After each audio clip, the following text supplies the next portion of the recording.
Welcome to Red, White, and Real. We are reading historical documents as originally written. No spin, no commentary, just the written word. Subscribe to follow along and check out our playlists for the full reading of documents. If you would like to read along with our source documents, you can comment "source" and we will send them over. Common sense continued.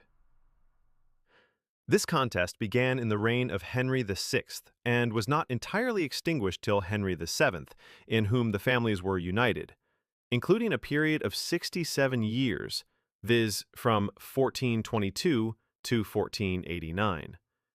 In short, monarchy and succession have laid not this or that kingdom only, but the world in blood and ashes. 'Tis a form of government which the word of God bears testimony against, and blood will attend it. If we inquire into the business of a king, we shall find that in some countries they have none, and after sauntering away their lives without pleasure to themselves or advantage to the nation, withdraw from the scene and leave their successors to tread the same idle round.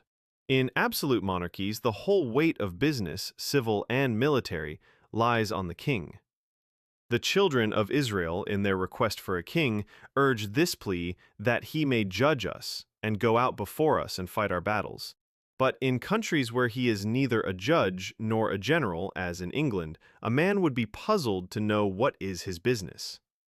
The nearer any government approaches to a republic, the less business there is for a king.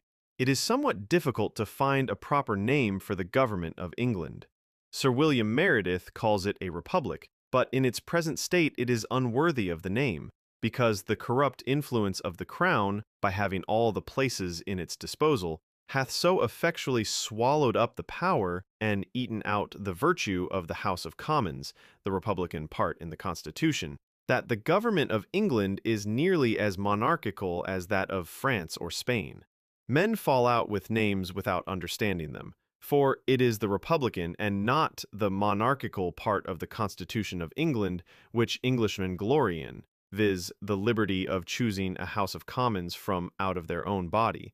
And it is easy to see that when republican virtue fails, slavery ensues.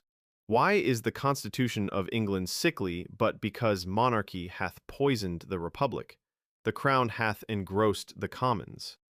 In England, a king hath little more to do than to make war and give away places, which, in plain terms, is to impoverish the nation and set it together by the ears. A pretty business indeed for a man to be allowed 800,000 sterling a year for and worshipped into the bargain.